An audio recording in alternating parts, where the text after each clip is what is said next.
안녕하세요. 작가식탁TV 이 작가입니다. 어머님들끼리 이렇게 자주 모여 있으면은 나누게 되는 단골 대화들이 있습니다. 예, 그 집 아이는 지금 수학 몇 학년 거 풀고 있어요? 라든가 국어 독해 문제집 풀리고 있나요?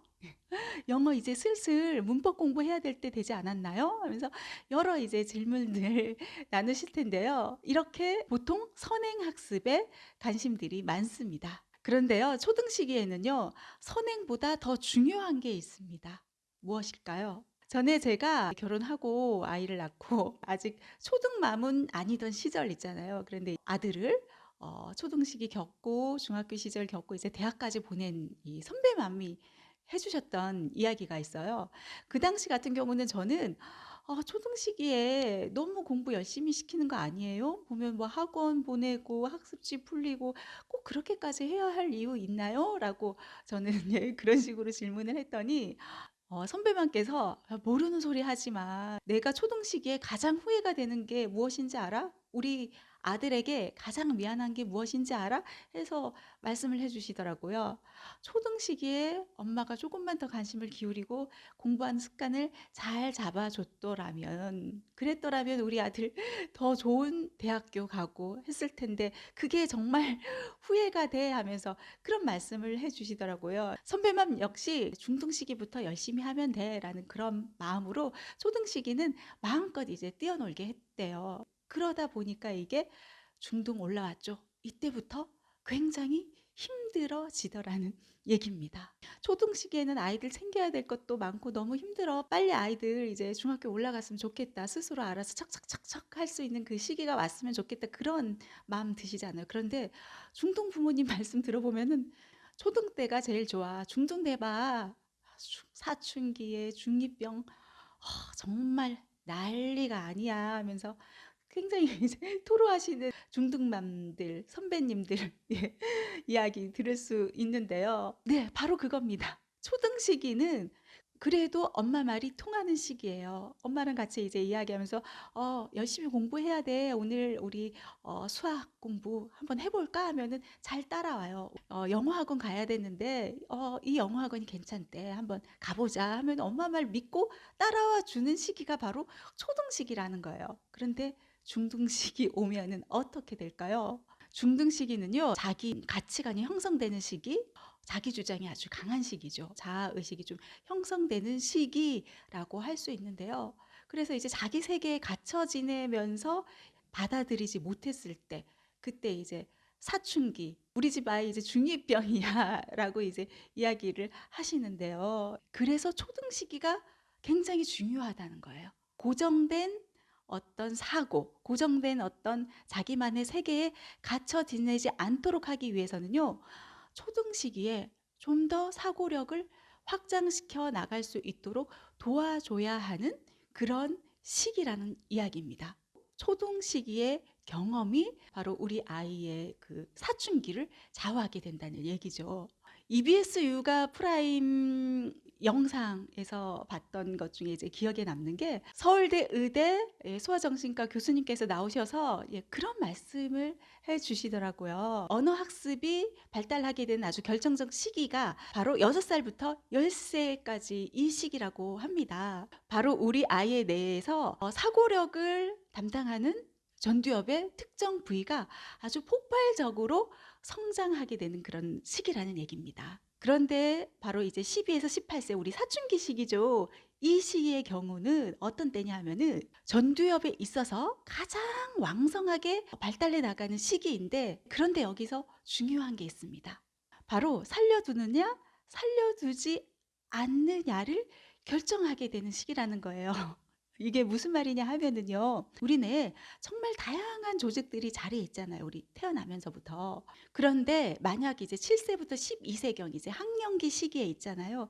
그 뇌의 신경회로 조직들 이거를 잘 발달시키지 못했을 때, 그때 바로 사춘기 시대로 이렇게 넘어오면서 우리 청소년기 있잖아요. 그때 되면서 이 아이에게 이 조직은 뇌에 있어서 이 신경회로는 신경세포는 쓸모없는 존재네 해서 그거를 살려두지 못하고 다 솎아내고 잘라내 버린다는 거예요. 예를 들면 우리 그 경험들이 있을 겁니다.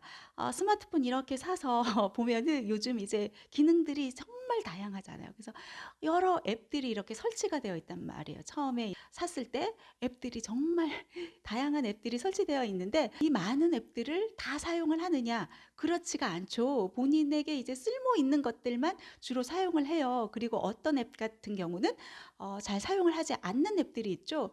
그러면은 나중에 메시지가 뜨더라고요. "사용하지 않는 앱이 이렇게 있습니다. 이 앱들은 삭제하겠습니다." 이런 메시지가 뜨더라고요. 우리의 뇌 세포들, 신경회로들 또한 마찬가지라는 거예요.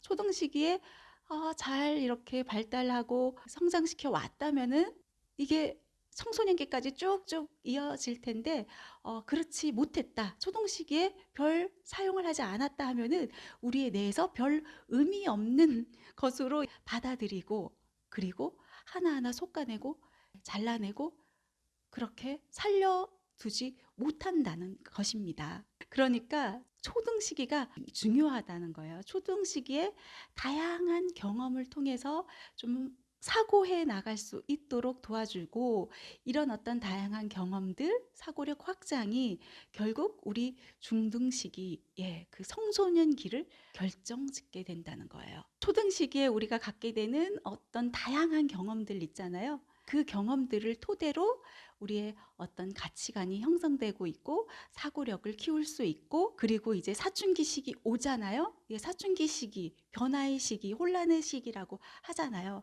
그래도 그 이전 시기, 이 초등 시기에 잘 자리 잡아온 그런 어떤 나만의 어떤 가치관 형성을 통해서 스스로 잘 그 변화들을 적응하고 정리해 나갈 수 있다는 얘기입니다. 그래서 초등 시기부터 잘 관리를 해 주셔야 한다. 꾸준히 해 나가는 힘, 공부하는 습관, 그리고 다양한 경험들을 통해서 사고력을 확장시켜 주도록 도와줘라.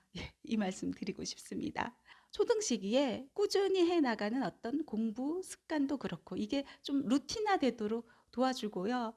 그리고 다양한 경험을 할 수 있게 어떤 책을 통해서든 혹은 두루두루 다양한 어떤 모습들, 사회의 모습들, 살아가는 삶의 모습들, 곳곳의 모습들을 경험시켜 주는 것 굉장히 중요하고요. 예, 그거를 이제 자기 안의 세계에서만 바라보게가 아니라 다양한 관점에서 이 사람의 관점에서 그리고 이 사회의 관점에서 그리고 이 세계의 관점에서 확장시켜서 생각할 수 있는 어떤 그런 힘을 길러주면은요, 중등 시기에 올바른 가치관이 형성될 수 있고, 그러면은 우리 중등 시기에 올라갔을 때 부모님이 크게 신경 쓰지 않아도, 크게 걱정하지 않아도 변화되는 이 사춘기 시기를 우리 아이가 스스로 올바르게 잘 헤쳐나갈 수 있을 것이다. 제가 수업하면서 좀 안타까운 경우들이 있는데요.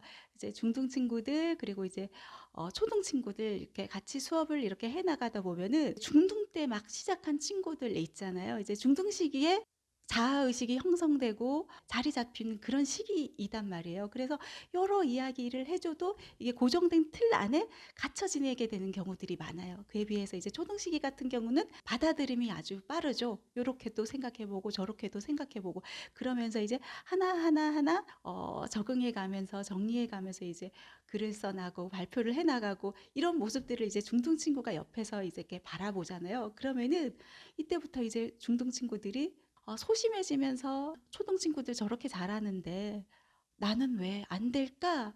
하면서 자존감이 이제 떨어지면서 포기하게 되는 경우가 있어요. 과연 포기하는 것이 자기의 자존감을 찾아가는 일일까요? 나를 사랑하고 나의 자존감을 끌어올리기 위해서 과연 포기가 정답이냐는 겁니다. 그게 아니잖아요. 그런데 그런 식으로 도망가는 이런 중등 친구들을 많이 만나 봤어요. 잘해 나가는 친구인데 나는 안 돼. 피해 가야지. 도망쳐야지. 도망친다고 해결이 될까요? 과연 계속해서 피할 수 있느냐는 겁니다. 또 유명 스타 강사 이지영 강사님께서 이제 영상을 통해서 하셨던 말 중에 정말 공감되는 내용이 있더라고요. 그 명언 있잖아요. 도망쳐서 도착한 곳에 천국은 없다. 도망쳐서 도착한 곳이 과연 천국일까요? 그렇지 않다는 거예요. 이지영 강사님께서 그렇게 말씀하시더라고요. 그게 널 계속 도망치게 만들 거야. 우리 아이 옆에서 부모님이 좀 도와주셔야 할 게 무엇이냐 하면은요, 도망치려고 하는 아이들 있잖아요. 더 이상 회피하지 않게끔 도망치지 않고 맞서서 싸워 나갈 수 있는 힘, 문제 해결력을 키워줘야 한다는 겁니다. 늘 싫은 것, 나 못하는 것, 회피하는 게 아니라 어쩌면 방법을 모르고 제대로 잘 몰라서일 수 있거든요. 그럼 하나하나 해결해 나갈 수 있게끔 도와주시라는 얘기입니다. 아시겠죠? 예, 중등 시기부터 이제 잘 해 나가는 친구들도 물론 있습니다. 그런데 사실은 어, 그게 그렇게 쉽지가 않다고들 선배맘들이 토로를 하더라고요. 그래도 엄마 말이 좀 통하는 우리 초등 시기부터 아이들 이제 공부 습관 잘 자리에 나갈 수 있도록 포기하지 않게, 예, 초등 시기에 잘 자리를 잡아주면은요, 중등 시기 큰 어려움 없이 우리 아이들 건강하게 올바르게 성장해 나가지 않을까 하는 그런 생각이 드네요. 중학생 친구들에게 물어봤거든요. 중등 친구들이 만약 다시 초등 시절로 돌아간다면 해서 한번 질문들을 던져봤습니다. 우리 현재, 예, 중학교 1학년, 2학년, 3학년 우리 친구들이 진짜 이제 중학교 생활하면서 초등학교 때 이걸 좀 제대로 좀 준비하고 올 걸 하고 후회하는 거는 없는지, 이것들을 정말 신경 써서 온다면은 정말 좋았을 걸 우리 초등맘님들에게 전할 이야기는 없는지 한번 물어봤습니다.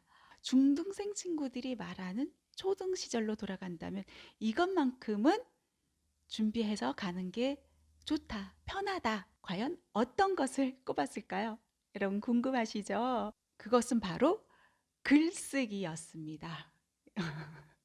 글쓰기 수업하는 친구들이다 보니까 그럴 수도 있는데, 대체적으로 친구들이 하는 이야기, 초등학교 들어가 가지고 이제 중학교로 넘어가서 가장 큰 변화가 무엇이냐 했을 때 정말 여러 가지 변화들이 있잖아요. 우선 학교 수업 시간도 늘어나고, 선생님은 또 과목별로 선생님 계시고, 과목들도 더 늘어나고, 그리고 동네 친구가 아닌 여러 친구들, 여러 지역에서 함께 이렇게 모여가지고 친구들 만날 수 있고, 뭐 여러 변화들이 있단 말이에요. 그런데 그 중에서도 가장 큰 변화가 무엇이냐 했을 때 뽑은 게 바로 쓰는 일이 너무 많다는 거였어요. 쓰는 일이 많다는 것은, 이럴 줄 알았으면 내가 초등학교 시기에 글쓰기 좀 조금 더 연습하고 올 걸 한 그런 이야기들을 하더라는 겁니다.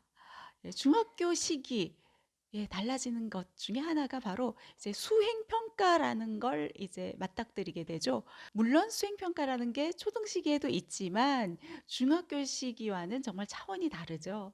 모든 수행 평가들이, 예, 글쓰기를 기반으로 이루어진다는 것. 그러니까 단순히 뭐 국어 과목을 위해서 글을 쓰는 게 아니라 여러 과목들이 연결되어 있다는 거예요. 우선 언어는 다르지만 영어 과목에 있어서도 그렇고요. 그리고 뭐 미술 과목에 있어서도 그렇고요. 뭐 도덕 과목, 그리고 과학 과목, 사회 과목 등등등, 이 모든 과목에 있어 가지고 글쓰기를 기반으로 해서 수행 평가들이 이루어지고 있다는 겁니다. 그래서 중학교 시기에 딱 올라가 가지고 글쓰기가 정말 만만한 친구들 있잖아요. 글쓰기를 잘하는 친구들은 중학교 생활이 너무 즐겁다고 해요. 그런데 쓰는 걸 힘들어하는 친구들 어떻게 될까요? 그야말로 죽을 상이죠. 너무 힘들다는 겁니다.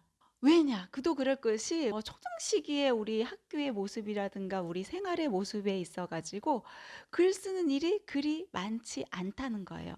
글쓰기 하면은 고작 이제 일기 쓰기, 독서록 쓰기 수준이라는 거죠. 그것 또한, 일기 쓰기 또한 세 줄 이상 쓰기, 일곱 줄 이상 쓰기 그 수준에 머물렀다면 이제 중학교 올라가서는 갑자기 쓰는 양부터 널뛰기 하듯 점프해서 뛰어오르게 된다는 거예요. 그리고 쓰는 양뿐만이 아니라 종류들도 정말 다양한 글들을 써 나가야 한다는 거예요. 온갖 종류의 글들을 써 나가게 되죠. 수필 쓰기, 가족 소개하기, 실험 보고서 쓰기, 신문 만들기, 신문 기사 쓰기, 광고 글 쓰기, 주장하는 글 쓰기, 기행문 쓰기 등등등 여러 종류의 어떤 다양한 글들을 써 나가야 한다는 거예요. 그러니까 다시 말해서 다양한 글들을 읽어보고 써보는 그런 어떤 경험이 굉장히 중요하다는 그런 이야기겠죠. 이를테면은 이제 신문 만들기 숙제가 주어졌는데 그 신문 기사라는 걸 접하지 못한 친구들 어려움이 클 수밖에 없잖아요. 이렇게 다양한 글들을 경험하지 못하고 써보지 못한 친구들은 힘들 수밖에 없다는 그런 이야기입니다. 그래서 중학교 올라가서 쓰는 일을 해오지 않았던 친구들 같은 경우는 굉장히 어려움을 겪을 수밖에 없다는 거예요. 우선 무엇 때문에 어려움을 겪는다? 뭘 어떻게 써야 할지 모르겠다는 거예요. 뭘 어떻게 써야 될지 막막해 한다는 거예요. 왜냐하면 고작 내가 쓰고 있는 글쓰기는 일기 쓰기 정도에 그치고 있기 때문이죠. 그리고 카톡에서 우리 카톡 날리는 정도, 영상의 시대에 살아가다 보니까 스마트 기기에 익숙하다 보니까 아이들이 별로 쓰는 일이 없다는 거예요. 뭔가 이렇게 검색하잖아요. 그 또한 우리가 이렇게 자판을 두들겨서 이렇게 검색하기보다도 요즘 친구들 같은 경우는 또 음성 검색들을 많이 이용하더라고요. 이렇게 쓰는 일이 차츰차츰 이렇게 줄어들고 있다는 거예요. 그렇다 보니까 갑자기 긴 분량의 글을 써내려가라고 해요. 그리고 내가 접하지 못한 글들, 뭐 주장하기, 비평하기, 수필쓰기 등등의 글들을 써내려가는 그런 수행평가를 만났을 때 당혹스러울 수밖에 없겠죠. 그래서 우리 중학교 친구들이 초등 시기에 이것 좀 하고 올 걸, 준비하고 올 걸 해서 이야기했던 것이 바로 글쓰기라는 겁니다. 그리고 이게 그냥 무엇을 쓸지 몰라서 답답해하는 경우도 있다면은 또 한 가지 더 손이 너무 아프다는 거예요. 연필 잡고 글을 써 나가는 게 너무 힘들다는 거예요. 우리는 왜 스마트폰 세대다 보니까 그냥 손가락 누르고 쓰는 것에 익숙해져 있죠. 그리고 연필을 잡고 글을 그렇게 길게 써 오지 않았던 친구들, 제가 이제 글쓰기 수업을 진행하다 보니까 친구들 오면은 이제 글쓰기에 익숙하지 않은 친구들 같은 경우는 어떤 이야기를 하냐면 선생님 너무 손이 아파요. 손이 아파서 못 쓰겠어요. 해서 그런 이야기들을 많이 합니다. 물론 이제 쓰기 싫어서 꾀를 부리는 그런 친구들도 있겠죠. 예, 그런 친구들도 있고, 그리고 소 근육이 정말 발달하지 못해서인 경우들도 있어요. 왜냐하면 그동안 써내려가지 않았었기 때문에. 그리고 이렇게 연필 잡는 방법이 잘못돼서 그래서 너무 불편해하면서 힘들어하는 경우들도 많이 봤거든요. 어떤 친구 정말 글을 쓰는데 이렇게 잡고 그냥 글을 써 내려가는 친구들도 있고요. 서예 잡듯이 잡아서 글을 써 내려가는 친구도 있고 너무 불편하게 글을 써 내려가는 거예요. 어떤 친구는 연필 잡고 그야말로 손에 힘 가득 담고 꾹꾹 눌러가면서 쓰는 경우들도 있고요. 이렇게 하다 보면은 손에 힘이 너무 많이 들어가 가지고 글 써 나갈 때 손 아플 수밖에 없죠. 그래서 이제 중학교 친구들이 손이 너무 아파서 막 물집도 생기고요. 손 마사지 하는 방법도 친구들끼리 막 공유하고 그렇게 하고 있어요 하면서 그런 이야기들도 하더라고요. 그래서 초등학교 시기에 다양한 글들을 좀 읽어보고 써보는 과정도 필요하지만 연필 잡는 방법 또한 제대로 익혀 나가게 하는 것 중요하고요. 소 근육을 이렇게 자주 이렇게 움직이면서 쓰는 게 힘들지 않도록 하는 어떤 노력 또한 필요하다는 거죠. 될 수 있으면 제대로 연필 잡고서 가장 편안한 자세로 연필 잡고 힘주지 않고 힘을 조금 빼고 자기 스스로 이제 힘을 조절할 수 있도록 하면서 빠르게 정리해 나갈 수 있도록 그런 어떤 연필 잡는 습관 또한 잘 자리 잡도록 도와주셔야 한다는 거예요. 이게 왜 연필 잡고 글 쓰는 게 또 중요하냐 하면은요. 긴 분량의 글을 써 내려가야 하잖아요. 그리고 또 과제가 주어졌을 때도 보통 타이핑을 하지 않는 게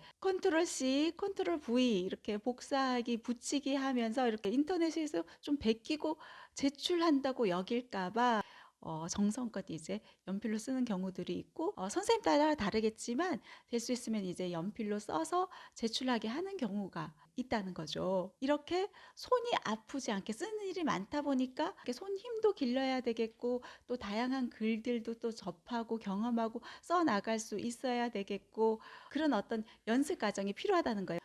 우리 중등 친구들이 초등 시기에 이것 좀 신경 쓸 걸, 엄마가 이것 좀 더 강하게 밀어붙여서 좀 도와주시지 하면서 여겼던 거 글쓰기라는 거예요. 그리고 하나 더 추가하면은 글씨 쓰기. 예, 글씨 좀 잘 쓰게 도와주었으면 더 좋았을 걸, 이 또한 뽑았다는 거예요. 왜 그럴까요? 중학교 친구들이 이야기하는데요. 이것도 이제 학교마다 선생님 따라 다르긴 한데 쓴 글을 통해 가지고 이제 평가가 이루어지는데 글씨를 못 쓰잖아요. 그러면 이 또한 벌점 처리가 될 수 있다는 거예요. 점수를 깎아버린다는 거예요.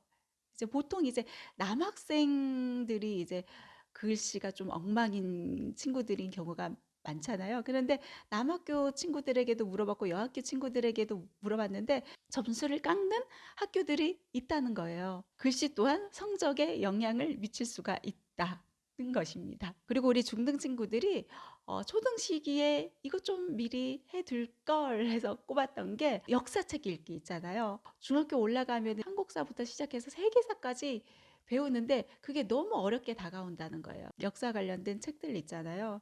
예, 그 책들 가볍게라도 좀 읽어보고 올라왔으면 더 좋았을 걸 하는 그런 이야기를 하더라고요. 이렇게 아이들이 꼽아왔던 것들, 그 중에서 가장 많이 이야기했던 것들, 예, 글쓰기. 그래서 우리 초등맘님들께 이 이야기 좀 전해주고 싶었습니다. 우리 보통 이제 영어 수학에 많이 이제 집중하잖아요. 그런데 아이들이 올라갔을 때 어떤 부분에 힘들어한다? 글쓰기에 있어서 굉장히 힘들어하고 있다. 우리 보통 초등학교 입학하기 전에 엄마들이 정말 신경 써서 보내는 게 있죠. 무엇일까요?